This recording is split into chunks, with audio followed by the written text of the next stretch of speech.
Jadi gini, kalau kita mensederhanakan kondisi politik pemerintahan Pak Prabowo sekarang ini, kalau saya lihat memang Pak Prabowo itu di antara dua kelompok ya.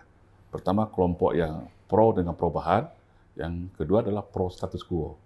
Pro status quo tentu tidak bisa lepas dari kepemimpinan pemerintahan Pak Jokowi 10 tahun sebelumnya. Kalau pro perubahan, yang tentunya ingin bagaimana Pak Prabowo itu melakukan langkah-langkah supaya bisa melakukan perbaikan-perbaikan ya, yang menganggap yang selama ini negara kita sudah rusak dalam segala sendi. Nah, menariknya di sini, di satu sisi masyarakat yang pro perubahan melihat Pak Prabowo ini kok seperti yang Mas bilang tadi kan, kok lambat, kok tidak seperti ini, kok seperti letoy berhadapan dengan oligarki, kok seperti ini kan. Tapi di satu sisi jangan salah, Pak Prabowo juga merasakan hal yang sebaliknya.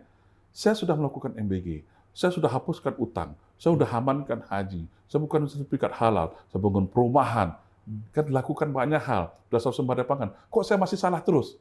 Nah, di sini kalau saya melihat gini, ada analogi sederhananya Mas yang saya lihat.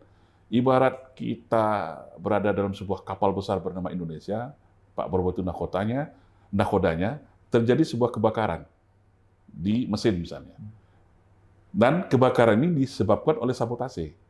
Nah, sekarang pertanyaannya, mana yang lebih dulu? Kita memadamkan api kebakaran, kerusakan pada kapal, atau kita mencari siapa pelakunya? Ini menurut saya analogi yang sederhana ya. Tentu kalau saya melihat Pak Prabowo itu adalah lebih bagus, kita amankan dulu kapal. Kita padamkan apinya dulu. Kita perbaiki mesinnya dulu. Baru kita mencari siapa yang melakukan kerusakan-kerusakan terhadap kapal ini.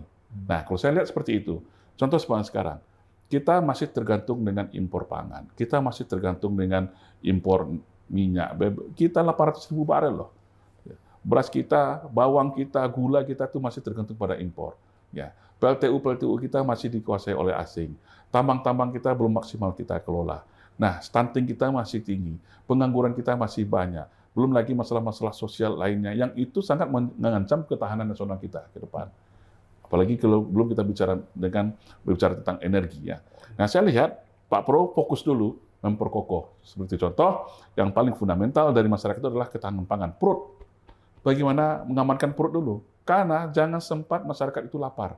Kalau masyarakat itu lapar, itu akan mudah untuk diprovokasi dan dihasut untuk melakukan kerusuhan sosial. Makanya beliau, saya lihat dengan program ketahanan pangannya, dibikin pula badan pangan, dengan program MBG-nya, sekarang sudah hampir 2.000 titik, yang bertahap lah. Ya, dan sehingga bisa masyarakat yang biasanya susah makan, masyarakat sekarang sudah bisa terpenuhi. Nah, saya melihat seperti itu.